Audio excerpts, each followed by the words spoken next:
तो विद्येश्वर संहिता शिव महापुराण की एक कथा लेकर हम आपके सामने आ रहे हैं फिर से। यहाँ पर जैसा कि मैंने आपके को पहले ही बताया है कि भगवान शिव और उनकी लीलाओं के बारे में, तो आज हम समझेंगे कि भगवान शिव के लिंग एवं साकार विग्रह की पूजा के रहस्य तथा महत्व का वर्णन। तो आज हम समझते हैं कि इसका क्या है गूढ़ रहस्य। तो सूत जी बोलते हैं, हे शौनक, जो श्रवण कीर्तन और मनन इन तीनों साधनों से अनुष्ठान में समर्थ ना हो, वह भगवान शंकर के लिंग एवं मूर्ति की स्थापना कर नित्य उसकी पूजा करके संसार सागर से पार हो सकता है। जो श्रवण कीर्तन और मनन में सक्षम नहीं है, वह केवल भगवान शिव के प्रतीक रूप उनका निर्गुण निराकार स्वरूप शिवलिंग तथा मूर्ति की स्थापना कर कर भी संसार सागर से पार हो सकता है। छल न करते हुए अपनी शक्ति के अनुसार धनराशि ले आए, उसे शिवलिंग अथवा शिव मूर्ति की सेवा के लिए अर्पित कर दे, साथ ही निरंतर उस लिंग एवं मूर्ति की पूजा भी करे। उसके लिए भक्तिभाव से मंडप, गोपुर, तीर्थ, मठ एवं क्षेत्र की स्थापना करे तथा उत्सव करे तथा वस्त्र, गंध, पुष्प, धूप, दीप, माला आदि का भी इंतजाम करे। तो शिव कथा सुनने के समय आपको जो तैयारियां करनी है वो आपसे बात हो चुकी है ऑलरेडी हमारी। तो अब हम समझेंगे। भोलेनाथ कहते हैं, हे योगेंद्र, प्राचीन काल में किसी समय शेषशाही भगवान विष्णु अपनी पराशक्ति लक्ष्मी जी तथा अन्य पार्षदों से घिरे हुए शयन कर रहे थे। उसी समय ब्रह्मवेत्ताओं में श्रेष्ठ ब्रह्मा जी ने अपनी इच्छा से वहां आकर उन परम सुंदर कमल नेत्र विष्णु से पूछा, तुम कौन हो? ब्रह्मा जी पूछते हैं विष्णु जी से कि तुम कौन हो, जो मुझे आया देखकर भी उद्दत पुरुष के समान सो रहे हो। आप ये सोचिए कि भगवान विष्णु सो रहे हैं और ब्रह्मा जी वहाँ पर पहले तो बिना बुलाए पहुँचते हैं और फिर उसके बाद अहंकारवश ये भी कहते हैं कि तुम कौन हो जो मुझे आया हुआ देखकर भी सो रहे हो। हे वत्स, उठो और यहाँ अपने प्रभु यानी कि मुझे देखो।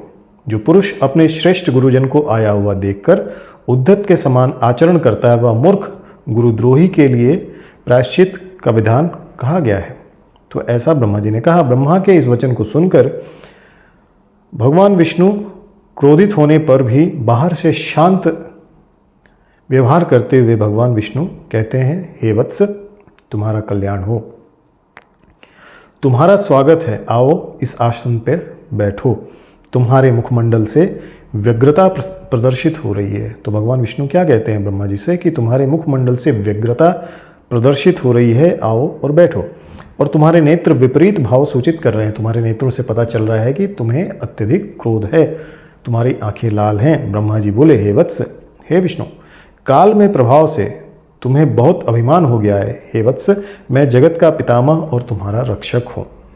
तो अविद्या के कारण ब्रह्मा जी ने विष्णु भगवान से क्या कहा, काल के प्रभाव से तुम्हें बड़ा ही अभिमान हो गया है। हे वत्स, मैं जगत का पितामह हूँ और मैं तुम्हारा रक्षक हूँ।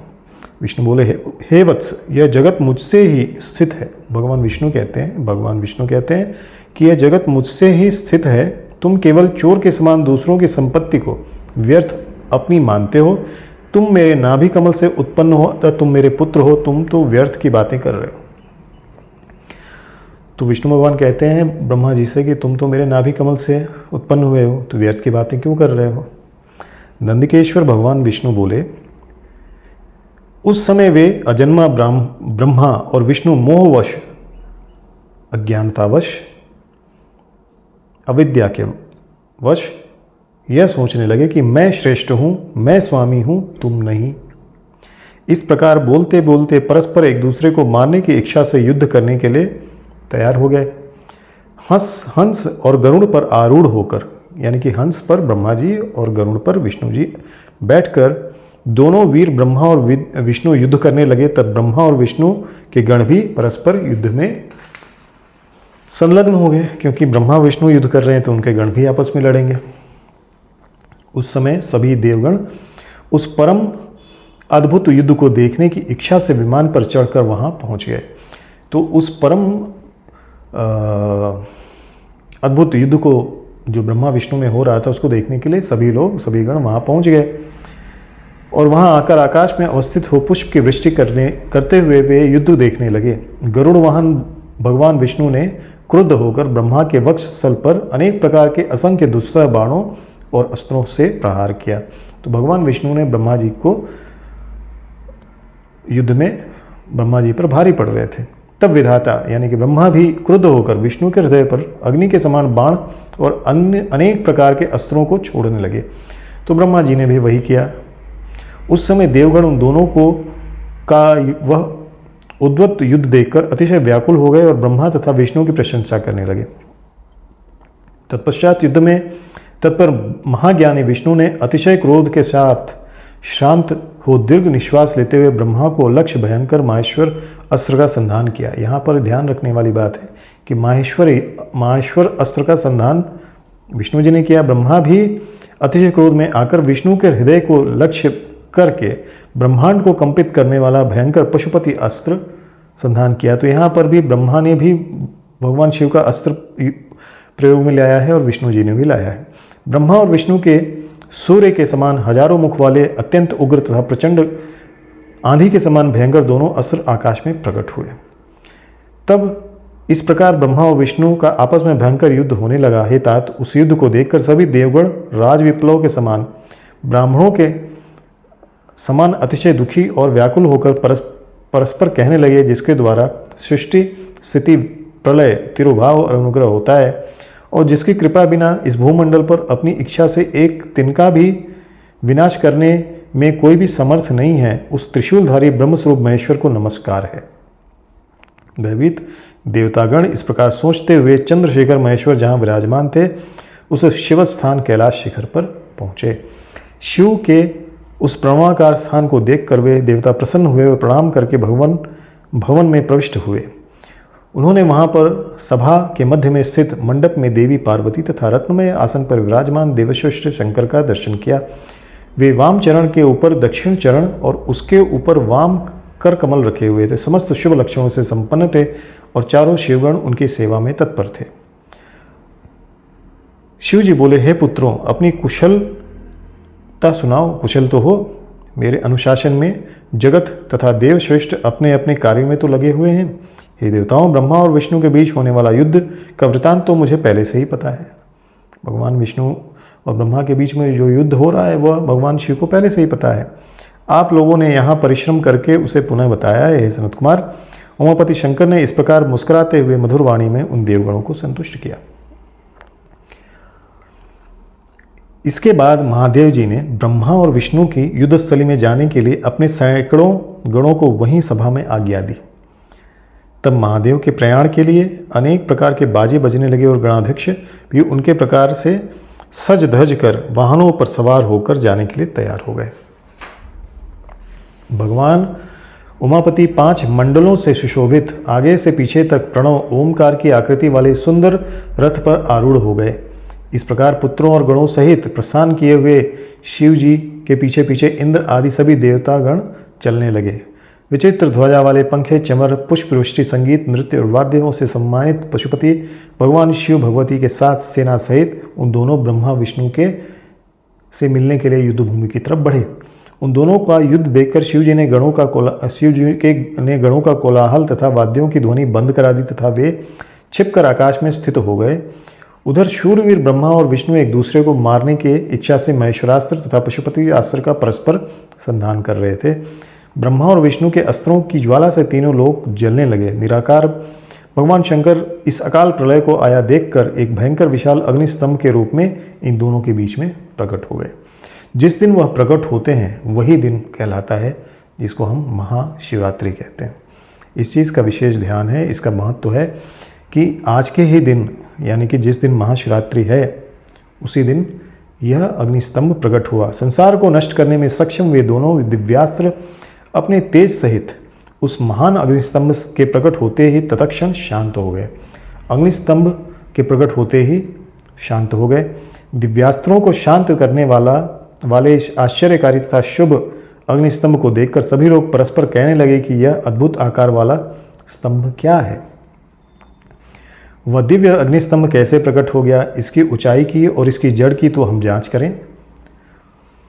ऐसा एक साथ निश्चय करके वे दोनों अभिमानी वीर उसकी परीक्षा करने के वो तत्पर हो गए तथा शीघ्रतापूर्वक चल पड़े। हम दोनों के साथ रहने से यह कार्य संपन्न नहीं होगा। ब्रह्मा विष्णु ने आपस में निश्चय किया और फिर ऐसा कर कर विष्णु ने शुक्र का रूप धारण किया और उसकी जड़ में चल पड़े, जड़ को खोजने लगे। उसी प्रकार ब्रह्मा भी हंस का रूप धारण करके उसका अंत खोजने के लिए चल पड़े। पाताल लोक को खोदकर बहुत दूर तक जाने पर भी विष्णु को उसका अंत नहीं मिला। तब थक हार कर शुक्राकृत विष्णु रणभूमि में वापस आ गए। हे तात, आकाश मार्ग से जाते हुए आपके पिता ब्रह्मा ने मार्ग में अद्भुत केतकी के पुष्प को गिरते देखा। अनेक वर्षों से गिरते रहने पर भी वह ताजा और अति सुगंध युक्त था। ब्रह्मा और विष्णु के इस विग्रहपूर्ण कृत्य को देखकर भगवान परमेश्वर हंस पड़े, जिसके कंपन के कारण उनके मस्तक से वह पुष्प गिरा। ब्रह्मा जी ने पूछा, हे पुष्पराज, तुम्हें किसने धारण कर रखा था और तुम क्यों गिर रहे हो? केतकी ने उत्तर दिया, इस पुरातन और अप्रमेय स्तंभ के बीच मैं बहुत समय से गिर रहा हूँ। आज नहीं गिरा हूँ, बहुत पहले से गिरा हुआ हूँ, फिर भी इसके आदि को नहीं देख सका। अतः आप भी स्तंभ के अंत को देखने की आशा छोड़ दें। ब्रह्मा जी ने कहा, मैं तो हंस का रूप लेकर इसका अंत देखने के लिए आया हूँ। अब हे मित्र, मेरा यह अभिलषित काम तुम्हें करना पड़ेगा। विष्णु के पास मेरे साथ चलकर तुम्हें कहना है कि ब्रह्मा ने इस स्तंभ का अंत देख लिया है। हे अच्युत, मैं इस बात का साक्षी हूँ। केतकी के ऐसा कहने पर ब्रह्मा ने उसे बार बार प्रणाम किया और कहा कि आपातकाल में तो मिथ्या भाषण में प्रशस्त माना गया है, यह शास्त्र की आज्ञा है। वहाँ अति परिश्रम से थके हुए स्तंभ का अंत न मिलने पर उदास विष्णु भगवान को देखकर ब्रह्मा प्रसन्नता से नाच उठे और नपुंसक के समान पूर्ण बातें बनाकर अच्युत विष्णु ने से इस प्रकार कहने लगे, हे हरे, मैंने इस स्तंभ के अग्रभाग को देख लिया है, इसका साक्ष्य यह केतकी पुष्प है। तब उस केतकी ने भी झूठ ही विष्णु के समक्ष कह दिया कि ब्रह्मा की बात यथार्थ है, सत्य है। विष्णु ने इस प्रकार बात को सत्य मानकर ब्रह्मा को स्वयं प्रणाम किया और उनका षोडशोपचार पूजन करने लगे। उसी समय कपटी ब्रह्मा को दंडित करने के लिए उस प्रज्वलित स्तंभ लिंग से महेश्वर प्रकट हो गए। तब परमेश्वर को प्रकट हुआ देखकर विष्णु उठ खड़े हुए और कांपते हाथों से उनका चरण पकड़कर कहने लगे, हे करुणाकर, आदि और अंत से रहित शरीर वाले आप परमेश्वर के विषय में मैंने मोह बुद्धि से बहुत विचार किया, किंतु कामनाओं से उत्पन्न यह विचार सफल नहीं हुआ। अतः आप हम सब पर प्रसन्न हो, हमारे पापों को नष्ट करें और हमें क्षमा करें। यह सब आपकी लीला से हुआ है। तो विष्णु भगवान समझ गए और उन्होंने ईश्वर से क्षमा याचना की। हे वत्स, मैं तुम पर, भगवान बोले, ईश्वर बोले, भगवान भोलेनाथ बोले, हे वत्स, मैं तुम पर प्रसन्न हूँ, क्योंकि श्रेष्ठता की कामना होने पर भी तुमने सत्य वचन का पालन किया। इसलिए लोगों में तुम मेरे समान ही प्रतिष्ठा और सत्कार प्राप्त करोगे। हे हरे, अब से आपकी पृथक मूर्ति बनाकर पुण्य क्षेत्रों में प्रतिष्ठित की जाएगी और उसका उत्सव पूर्वक पूजन होगा। लेकिन वहाँ पर ब्रह्मा जी को यह वरदान नहीं मिल पाया, क्योंकि उन्होंने भगवान विष्णु के साथ धोखा किया था।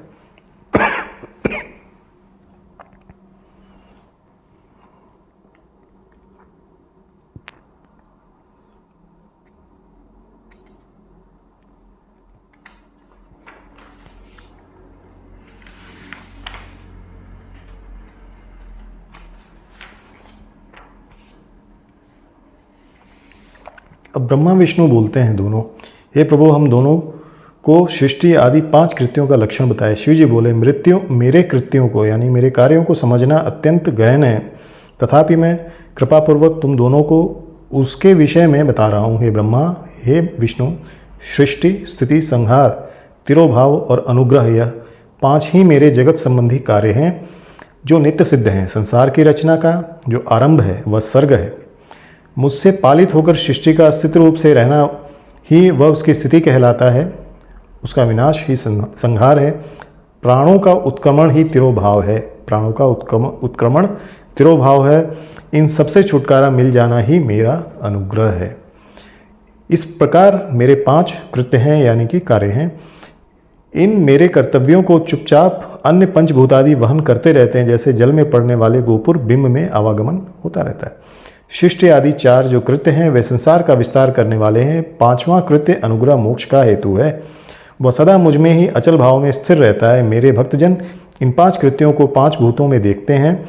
सृष्टि जो है वो भूतल में है, स्थिति जो है वो जल में है, संहार जो है अग्नि में है, तिरोभाव वायु में है और अनुग्रह जो है आकाश तत्व में स्थित है।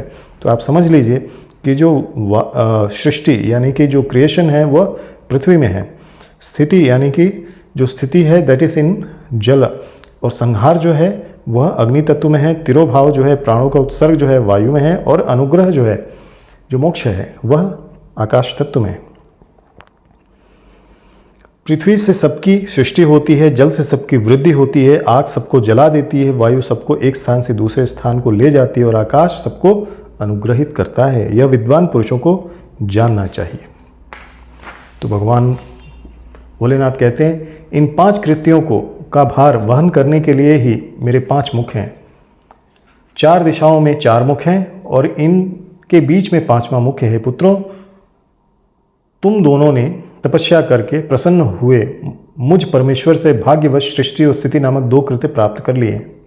ये दोनों ही तुम्हें बहुत प्रिय हैं। इसी प्रकार मेरे विभूति स्वरूप रुद्र और महेश्वर ने 2 अन्य उत्तम कृत्य संहार और तिरोभाव मुझसे प्राप्त किए हैं। तो अब आपके समझ में आएगा कि रुद्र और महेश्वर शिव का ही एक रूप है, जिस तरह से विष्णु और ब्रह्मा जी हैं। तो रुद्र और महेश्वर जो है संहार और तिरोभाव को प्राप्त करते हैं, परंतु अनुग्रह नामक कृत्य अभी तक किसी को प्राप्त नहीं हो सका। तो हमने ये देखा कि रुद्र और जो महेश्वर हैं वो संहार और तिरोभाव को प्राप्त कर रहे हैं। उन सभी पहले के कर्मों को तुम दोनों ने समयानुसार भुला दिया। रुद्र और महेश्वर अपने कर्मों को कभी नहीं भूले हैं, इसलिए मैंने उन्हें अपनी समानता प्रदान की है। वे रूप वेश कृत्य वाहन आसन और आयुध आदि में मेरे समान ही हैं। तो इसलिए रुद्र और महेश्वर शिव समान ही है, शिव जैसे ही दिखते हैं। ब्रह्मा और विष्णु अलग दिखाई देते हैं स्ट्रक्चरली भी और उनका अलंकार भी। हे पुत्रों, मेरे ध्यान से शून्य होने के कारण तुम दोनों में मूर्खता आ गई है। मेरा ज्ञान रहने पर महेश के समान अभिमान और स्वरूप नहीं रहता, इसलिए मेरे ज्ञान की सिद्धि के लिए मेरे ओमकार नामक मंत्र का तुम दोनों जप करो, ये अभिमान को दूर करने वाला है। तो यहाँ पर भगवान साफ कहते हैं कि ओमकार का जप करो, यह तुम्हारे अंदर सभी अज्ञान को समाप्त करेगा। पूर्व काल में मैंने अपने स्वरूप भूत मंत्र का उपदेश किया, जो ओमकार के स्वरूप में प्रसिद्ध है। वह मंगलकारी मंत्र है। सबसे पहले मेरे मुख से ओमकार प्रकट हुआ, तो भगवान शिव के मुख से ओमकार प्रकट हुआ, नाद प्रकट हुआ, जो मेरे स्वरूप का बोध कराने वाला है। तस्यवाचक प्रणवः, ओमकार वाचक है और मैं वाच्य हूँ। तस्यवाचक प्रणवः, लेकिन वाच्य कौन है? शिव। वह मंत्र मेरा स्वरूप ही है। प्रतिदिन ओमकार का निरंतर स्मरण करने से मेरा ही सदा स्मरण होता रहता है। आप सोचिए। पहले मेरे उत्तरवर्ती मुख से अकार, पश्चिम मुख से उकार, दक्षिण मुख से मकार, पूर्ववर्ती मुख से बिंदु और मध्यवर्ती मुख से नाद उत्पन्न हुआ है। तो समझिए फिर से एक बार ध्यान से। पहले मेरे उत्तर मुख से अकार, पश्चिम मुख से उकार, दक्षिण मुख से मकार और पूर्व मुख से बिंदु तथा मध्य मुख से नाद उत्पन्न हुआ। इस प्रकार 5 अवयवों से युक्त होकर ओमकार का विस्तार हुआ। इन सभी अवयवों से एकीभूत होकर वह प्रणव ओम नाम का एक अक्षर बन गया। यह नाम रूपात्मक सारा जगत तथा वेद वर्णित स्त्री पुरुष वर्ग रूप दोनों कुल एवं प्रणव मंत्र से व्याप्त है। यह मंत्र शिव और शक्ति दोनों का बोधक है। अगर आप ओमकार का जाप कर रहे हैं तो आप शिव और शक्ति दोनों का स्मरण एक साथ कर रहे हैं। इसी प्रणव से पंचाक्षर मंत्र की उत्पत्ति हुई, जो मेरे सकल स्वरूप का बोधक है। वह अकारादि क्रम से नकारादि क्रम तक क्रमशः प्रकाश में आया है। इसी प्रणव ओंकार से शिव पंचाक्षर मंत्र की उत्पत्ति हुई, जिसे हम ओम नमः शिवाय कहते हैं। इस पंचाक्षर मंत्र से मात्रा वर्ण प्रकट हुए हैं जो 5 भेद वाले हैं। उसी से शिरोमंत्र तथा 4 मुखों से त्रिपदा गायत्री प्राकट्य हुआ। उस गायत्री से संपूर्ण वेद प्रकट हुए और उन वेदों से करोड़ों मंत्र निकले हैं। उन मंत्रों से भिन्न भिन्न कार्यों की सिद्धि होती है, परंतु इस प्रणव एवं पंचाक्षर से संपूर्ण मनोरथों की सिद्धि होती है। इस मूल मंत्र से भोग और मोक्ष दोनों ही सिद्ध होते हैं। मेरे सकल स्वरूप से संबंध रखने वाले सभी मंत्र राज साक्षात भोग प्रदान करने वाले हैं एवं शुभ कारक हैं। भोलेनाथ बोलते हैं, तदनंतर जगदम्बा पार्वती के साथ बैठे हुए गुरुवर महादेव जी ने उत्तराभिमुख होकर बैठे हुए ब्रह्मा और विष्णु को पर्दा करने वाले वस्त्र से आच्छादित करके उनके मस्तक पर अपना करकमल रखकर धीरे धीरे उच्चारण करके उन्हें उत्तम मंत्र का उपदेश किया। तो योग सूत्र में कहा गया है कि तस्वाचक प्रणव, उसके बाद he is the bija of all the bijas and he is the first guru. So he is the first guru is initiating Brahma and Vishnu also, remember that. यंत्र तंत्र में बताई विधि के पालन पूर्वक 3 बार मंत्र का उच्चारण करके भगवान शिव ने उन दोनों शिष्यों को मंत्र की दीक्षा दी। तत्पश्चात उन शिष्यों ने गुरु दक्षिणा के रूप में अपने आप को ही समर्पित कर दिया और दोनों हाथ जोड़कर उनके समीप खड़े हो उन देवशिष्ट जगत गुरु का स्तवन किया। तो जगत गुरु भोलेनाथ शिव। ब्रह्मा विष्णु बोले, हे प्रभु, आप निष्कल रूप हैं, आपको नमस्कार है। आप निष्कल तेज से प्रकाशित होते हैं, आपको नमस्कार है। आप सबके स्वामी हैं, आपको नमस्कार है। आप सर्वात्मा को नमस्कार है अथवा सकल स्वरूप, आप महेश्वर को नमस्कार है। आप प्रणव के वाच्यार्थ हैं, आपको नमस्कार है। आप प्रणव लिंग वाले हैं, आपको नमस्कार है। सृष्टि, पालन, संहार, तिरुभाव, अनुग्रह करने वाले हैं, आपको नमस्कार है। आपके 5 मुख हैं, आपको नमस्कार है। 5 ब्रह्म स्वरूप, 5 कृत्य वाले, आपको महेश्वर नमस्कार है। आप सबके आत्मा हैं, ब्रह्म हैं। आपके गुण और आपकी शक्तियां अनंत हैं, आपको नमस्कार है। आपके शकल और निष्कल 2 रूप हैं। आप सद्गुरु एवं शंभु हैं, आपको नमस्कार है। इन पदों द्वारा अपने गुरु महेश्वर की स्तुति करके ब्रह्मा और विष्णु ने उनके चरणों को प्रणाम किया। ईश्वर बोले, हे वत्सों, मैंने तुम दोनों से सारा तत्व कहा और दिखा दिया। तुम दोनों देवी के द्वारा उपदिष्ट प्रणव जो मेरा ही स्वरूप है उसका निरंतर जप करो। इसके जप से ज्ञान, स्थिर भाग्य तथा सब कुछ सदा के लिए प्राप्त हो जाता है। आर्द्रा नक्षत्र से युक्त चतुर्दशी को प्रणव जाप किया जाए तो वह अक्षय फल देने वाला होता है। सूर्य की संक्रांति से युक्त महा आर्द्रा नक्षत्र में एक बार किया हुआ प्रणव जप कोटि गुण जप का फल देता है। मृगशिरा नक्षत्र का अंतिम भाग तथा पुनर्वसु का आदि भाग पूजा, होम, तर्पण आदि के लिए सदा आर्द्रा के समान ही होता है। यह जानना चाहिए। मेरा या मेरे प्रतीक रूप शिवलिंग का दर्शन प्रभात काल में ही प्रातः तथा संगव मध्याह्न काल में करना चाहिए। मेरे दर्शन पूजन के लिए चतुर्दशी तथा निशित व्यापिनी अथवा प्रदोष व्यापिनी लेनी चाहिए, क्योंकि परवर्तनी अमावस्या तिथि से संयुक्त चतुर्दशी की ही प्रशंसा की जाती है। पूजा करने वालों के लिए मेरी मूर्ति तथा लिंग दोनों समान हैं, फिर भी मूर्ति की अपेक्षा लिंग का स्थान श्रेष्ठ है। इसलिए मुमुक्षु पुरुषों को चाहिए कि वे मूर्ति से भी श्रेष्ठ समझकर लिंग का ही पूजन करें। लिंग का ओमकार मंत्र से और वेर का पंचाक्षर मंत्र से पूजन करना चाहिए। तो अगर आप लिंग की पूजा कर रहे हैं तो ओमकार मंत्र से, और अगर मूर्ति की पूजा कर रहे हैं तो ओम नमः शिवाय। शिवलिंग की स्वयं ही स्थापना करके अथवा दूसरों से स्थापना करवाकर उसमें उत्तम द्रव्य में उपचारों से पूजा करनी चाहिए। इससे मेरा पद सुलभ हो जाता है। इस प्रकार उन दोनों ब्रह्मा विष्णु को उपदेश देकर भगवान शंकर वहाँ से अंतर्धान हो गए। तो हमने देखा शिव भगवान किस तरीके से अग्निस्तंभ या स्वर्ण स्तंभ के रूप में प्रकट होते हैं, और फिर ब्रह्मा और विष्णु को दोनों को दीक्षित कर उन पर अनुग्रह करते हैं। तो आज के लिए इतना ही, आगे फिर देखेंगे।